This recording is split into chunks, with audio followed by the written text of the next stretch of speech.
So if 9/11 was really an inside job, then who were the people inside that did it? Well, we can start by looking at some of the people inside the buildings that were targeted and destroyed on 9/11. In the impact zone of the North Tower was a company called Marsh & McLennan, which at the time was the world's largest insurance brokerage company. One of Marsh's executives was a guy named L. Paul Bremer, who was also the chairman of the Congressional National Commission on Terrorism from 1999 to 2000, and the U.S. ambassador at large for counterterrorism from 1986 to 1989.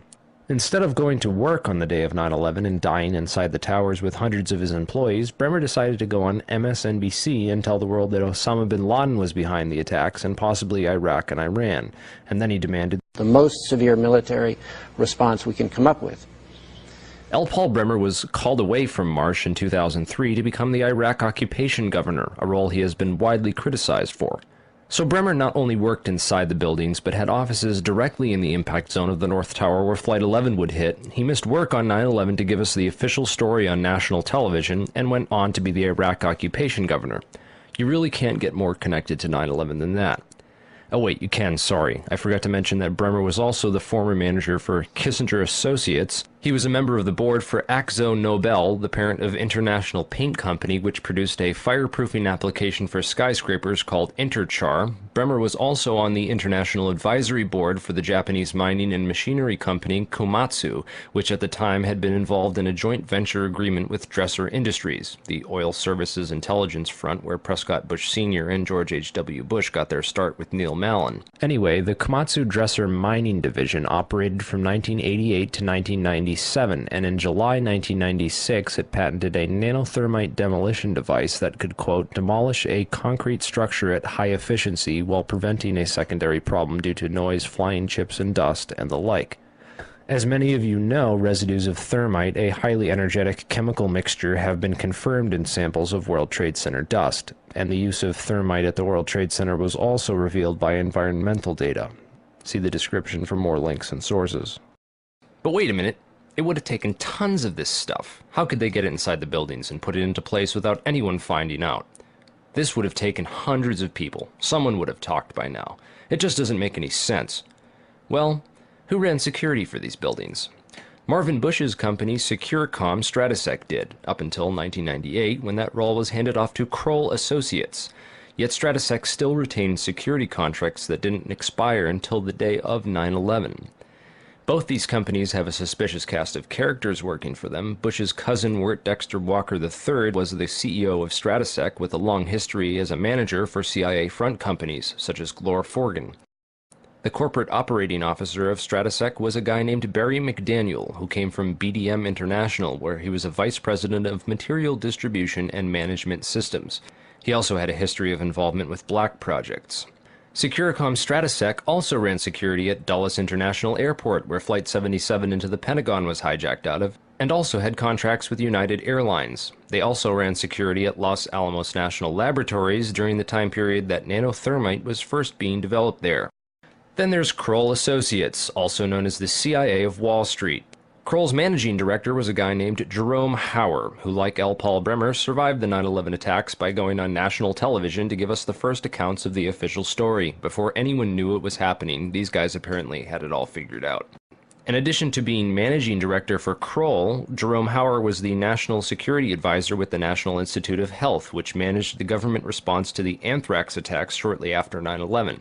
On the day of 9/11, Hauer advised the White House to start taking Cipro, an antibiotic effective against anthrax, and then strangely a week later, 2 senators and several people in the media who had been calling for an investigation into the 9/11 attacks were mailed anthrax and told to shut up, apparently by members of Al-Qaeda, who later turned out to be a bioweapons researcher at US AMRID in Fort Detrick, Maryland, named Stephen Hatfill, who had worked with Jerome Hauer for a company called SAIC. Scientific Applications International Corporation, a defense contractor with expertise in thermite-related technologies, played a large part in the NIST World Trade Center investigation. A few other names and companies inside the Twin Towers also worthy of further investigation include Craig Stapleton, who is married to Bush's cousin Dorothy Walker Bush. Stapleton was the president of Marsh Real Estate Advisors from 1982 to 2001. He was a member of the board of directors for Cendant, that was charged with massive accounting fraud in 1998, and went on to join Winston Partners, a privately owned investment firm founded in 1993 and led by George W. Bush's brother Marvin. Other very powerful and well-connected people worked in senior management at Marsh. These included Stephen Friedman, a senior principal at Marsh Capital and former partner at Goldman Sachs, who later became George W. Bush's top economic advisor. Friedman was also a member of the Brookings Institution, the Bilderberg Group, the Foreign Intelligence Advisory Board, and the board at In-Q-Tel, the investment firm founded by the CIA in 1998. In-Q-Tel invests in state-of-the-art technologies related to defense and intelligence work, including nano and chemical technologies, according to its website. In another interesting coincidence, Friedman belonged through Cornell University to a secret society called Quill and Dagger, the membership of which includes Paul Wolfowitz, Sandy Berger, and Stephen Hadley. Wolfowitz, the neocon Deputy Secretary of Defense in the Bush administration, was the author in 1992 of the Wolfowitz Doctrine of preemptive warfare. He also made comments about a surprise-like Pearl Harbor months before 9/11 and met with Pakistani ISI General Mahmoud Ahmed in the week before 9/11. Berger, the national security advisor to President Clinton, was later caught stealing documents from the 9/11 Commission investigation. Berger was also the boss of White House counterterrorism czar Richard Clarke, and together with Hadley, who was Condoleezza Rice's deputy, was responsible for delaying or obstructing Clarke's plans to stop al-Qaeda in January of 2001. Jeffrey Greenberg resigned from Marsh & McLennan after being accused of serious financial crimes. The first plane of 9/11 flew directly into his company's secure computer room in the North Tower. Jeffrey Greenberg is a member of the Brookings Institution and the Trilateral Commission. Jeffrey Greenberg rose quickly through management at Marsh, having come there directly from AIG in 1995, and then becoming CEO just 4 years later. At Brookings, Greenberg hobnobbed with Lee Hamilton, co-chair of the 9/11 Commission. There's also Jim Pierce, another Bush cousin, who was managing director of Aon Corporation, who, according to the NIST report, modified unknown sections of Floor 83 in the South Tower in 1997. Jim Pierce had arranged a meeting on the 105th floor of the South Tower for that morning. Pierce survived that day, despite the fact that 12 people came to the meeting in the South Tower and 11 of them died. The location of the meeting had been changed the night before to the Millennium Hotel, where Pierce watched the South Tower as it was hit by the aircraft. Apparently, the meeting attendees were not all notified of the change in location. Another interesting character is Joseph Kasputis, of Baseline Financial Service, which occupied the impact zone of the South Tower on floors 77 and 78, where United Airlines 175 impacted. Kasputis has a history of being well connected to the highest levels of government, as well as to the defense and intelligence industries. Kasputis worked from 1972 to 1977 for the U.S. Department of Commerce and Defense. He was also the deputy director of Nixon's White House task force that dealt with the Arab oil embargo of 1973, and was instrumental in the creation of the Department of Energy. Kasputis went on to run a large corporation called Primark that had offices in both towers on 9/11. One of the subsidiaries of Primark, the Analytical Sciences Corporation, TASC, worked with so-called black or top-secret programs. TASC also worked closely with the National Institute of Standards and Technology. Kasputis was also a member of the Logistics Management Institute, LMI, whose members included Paul Kaminsky of In-Q-Tel and General Dynamics, Charles DiBona of Halliburton, Skull and Bones member Joseph Samuel Nye, and Michael Daniels of Scientific Applications International Corporation. LMI's self-proclaimed role is advancing the science of government. Kasputis' connections to the DOE from 1977 through at least 1997 are interesting, considering that the DOE was developing thermite ignition devices as early as 1983. Joseph Kasputis went on to become the CEO of Baseline Financial Services, which was directly in the impact zone on the 78th floor of the South Tower. According to NIST, Kasputis' Baseline Financial modified the southeast corner of Floor 78 in 1999, exactly where the aircraft hit on 9/11. Floors 77 and 78 were upgraded for fireproofing in June and April of 1998, respectively. Another company of interest on Floor 91, just above the impact zone for the South Tower, was Washington Group International. This company was known primarily as a construction and mining firm, and it had just acquired Raytheon Engineers in July of 2000. In 1996, Washington took over Morrison Knudsen, an engineering and construction firm that had a history of working on large-scale projects around the world, including in China, Iran, Afghanistan, and Saudi Arabia. The Army Corps of Engineers hired Morrison Knudsen to demolish over 200 buildings in 1995. One of the DOE facilities for which Washington was responsible well before 9/11 was the Savannah River site near Aiken, South Carolina. In February of 1997, Lawrence Livermore National Labs and the Savannah River site signed an agreement of cooperation to share technology. Savannah went on to add developing sol gel technology for fuels and other applications to its portfolio. Sol gel technology is utilized by Lawrence Livermore National Laboratories for making nanothermites.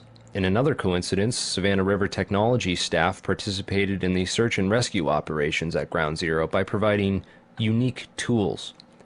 Just before 9/11, Washington was going through a tough time financially and sought Chapter 11 bankruptcy protection.